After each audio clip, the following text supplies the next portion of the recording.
Things to look forward to at the Sim Racing Expo and other news right here, right now.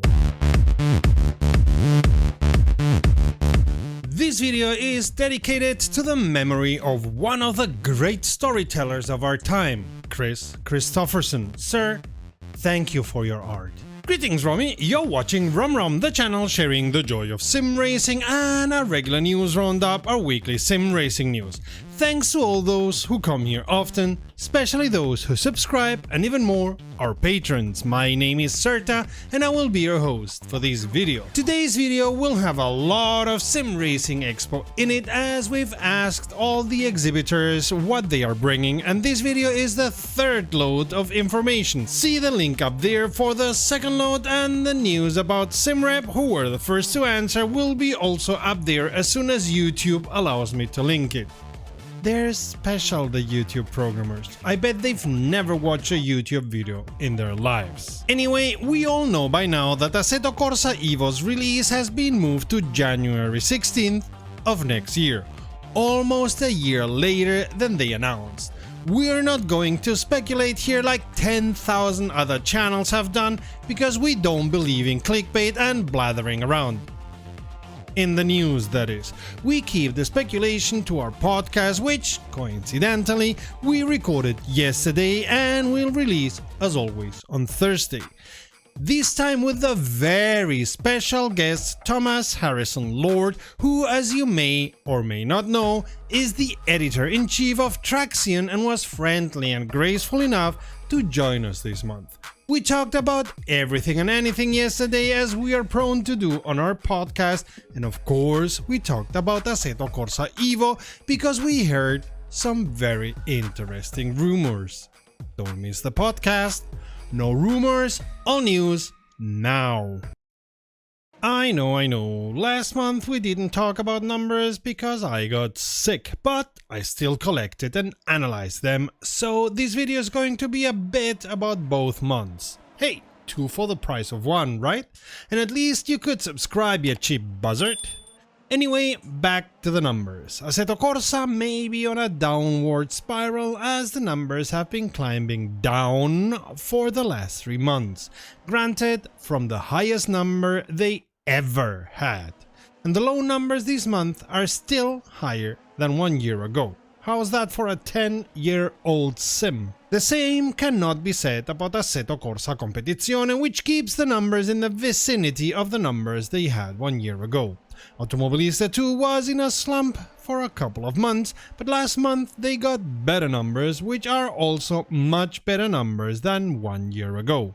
And Le Mans Ultimate at last is able to surpass the numbers of R Factor 2, but that may be because R Factor 2 is dropping like a stone, while LMU is barely hanging on. Beam.NG shows no signs of relenting, reaching their best numbers ever last month. And yes, the overall numbers are keeping steady and are better than 1 year ago, but that may be because of the aforementioned Beam.NG numbers. Oof, they cannot catch a break, can they? According to a press release by Motorsport Games from Friday, MSG is reducing personnel even more.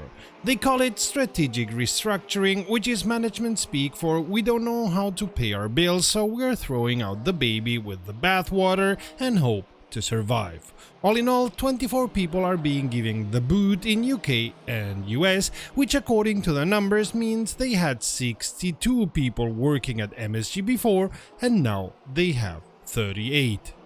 Another thing is that they are officially thinking about selling MSG or merging with another company. They call it considering strategic alternatives, yet another of those marketing bull phrases. And that's how bad things are in MSG land, sadly.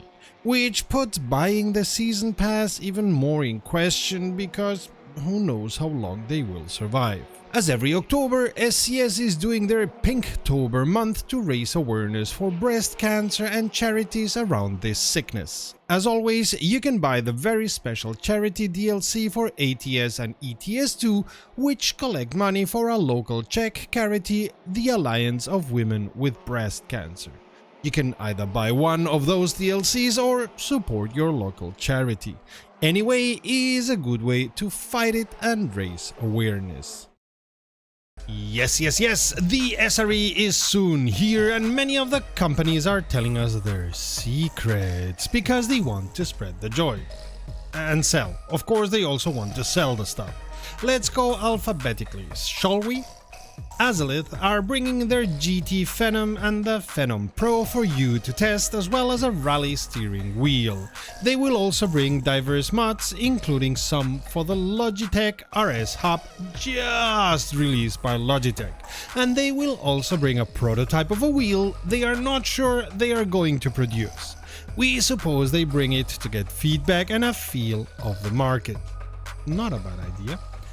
Sim are going to present their Gara motion rig, which we could already enjoy at the SFE. We already said last week MME was bringing, among other things, their H+ sequential shifter Evo 2, which they just released to the public. Simrig, who seem to be already fans of the channel, so hi, will bring their SR2 and SR3 motion system models. And Trek will bring completely new rigs they will launch in Friday at the Expo.